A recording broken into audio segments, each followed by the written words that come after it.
All right, lecture number 4 in the founding of our country, the American founding. We talked last time about the beginning of the war at Lexington and Concord. We said those came in April of 1775. One thing I'd like to point out, we often forget the timing of the Declaration of Independence. We'll talk a little bit about that in this lecture, but a lot of folks confuse events. They think that the Declaration of Independence happens and that that's the proximate cause for the outbreak of war. That's not the case. The Declaration comes 16 months after Lexington and Concord. So the conflict begins, and then the American colonies, almost a year and a half into the war, decide to declare their independence. After Lexington and Concord, the next major action between the British and the Americans came at Bunker Hill in June of 1775. While this battle was technically a loss for the colonials, it represented an even larger public relations loss for the British. Over 50% of the British soldiers who participated at Bunker Hill were either killed or wounded. The colonials demonstrated that they could take the best the British could offer and that they wouldn't run away. This is what the British expected. A couple other quick notes about the Battle of Bunker Hill. First, this is the battle at which one of the most romantic figures of the war, Dr. Joseph Warren, was killed. The most eligible bachelor in the colonies was a favorite of British ladies at social gatherings. Now, at the time of Bunker Hill, he is married, but for a long time he was seen as one of the great prizes. So, because he was cultured, Warren, it was merely assumed that Warren had sympathies for the king. In reality, Dr. Warren operated as a spy for the rebels, passing them very valuable information during the very early days of the Revolution. So angry were the British when they understood the extent to which Warren had been working against them, that they dug up his body out of a shallow grave on the battlefield there at Bunker Hill. And they were said to have beheaded that body. Second, even though George Washington had been named Supreme Commander of the colonial forces a month earlier, he was still making his way to Boston when this battle occurred. So George Washington was not there.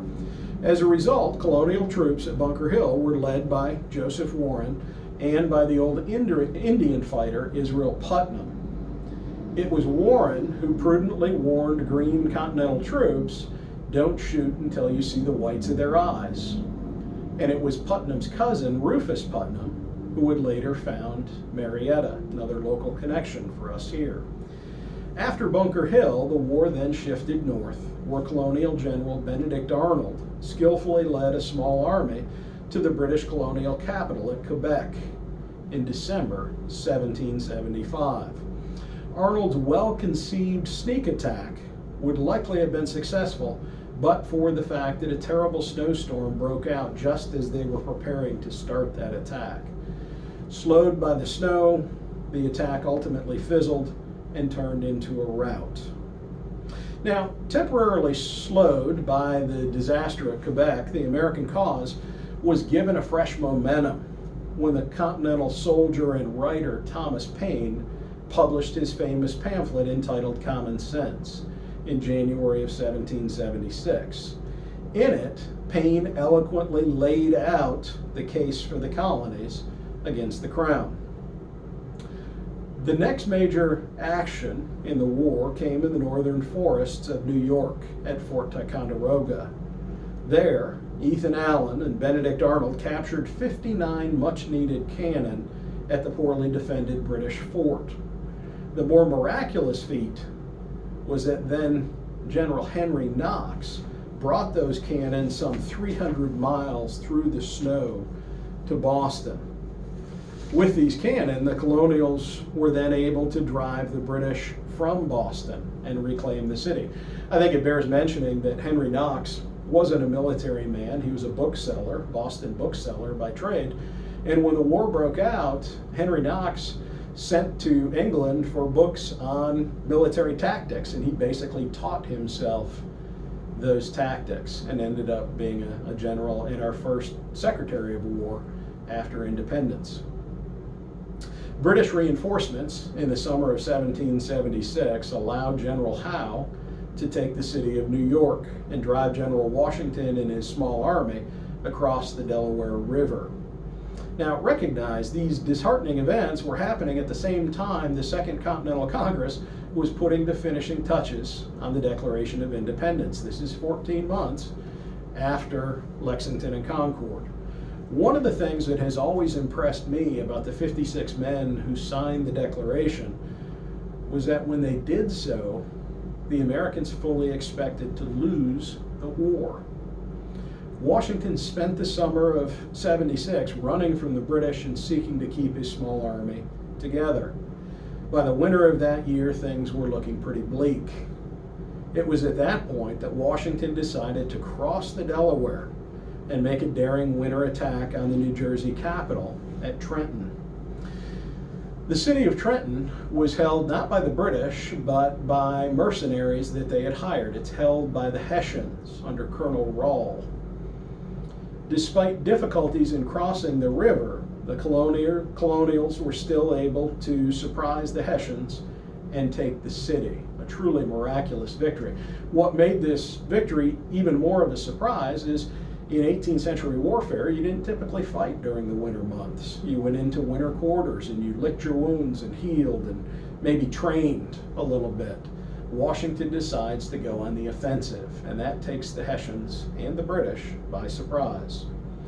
Rather than resting on this unexpected victory, 1 week later, Washington attacked and defeated the British at Princeton. These twin surprise victories at Trenton and Princeton were very important in that they showed Europeans that the Americans could defeat a better British force. After Princeton, it was nearly 10 months before the two armies fought another major engagement. That came in October of 1777, where the colonial army scored its most important victory under General Horatio Gates at the Battle of Saratoga.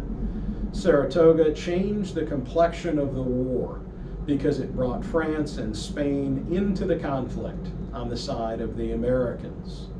Now, despite this great victory, there were still tough times ahead for the colonials. The army of George Washington spent the winter of 1777-78 in eastern Pennsylvania at a place called Valley Forge. For many historians, this is the low point of the war for the colonials. Riding high after their victory at Saratoga, the rebels expected to spend the winter refitting so they could hopefully finish off the British in the spring. Washington had been promised by Congress that once he reached his winter quarters, he would find supplies and doctors and fresh recruits waiting to supplement his numbers. When Washington and his men arrived, there was nothing that had been promised. The winter was a very difficult one, and the men struggled first to build shelters with the very few tools they had on hand. They constantly struggled to forage enough food, and malnutrition led to disease. Washington tried to keep the men's spirits up by putting on a production of Joseph Addison's famous play, Cato. Martha Washington even came to the camp in an effort to nurse many of the sick soldiers back to health.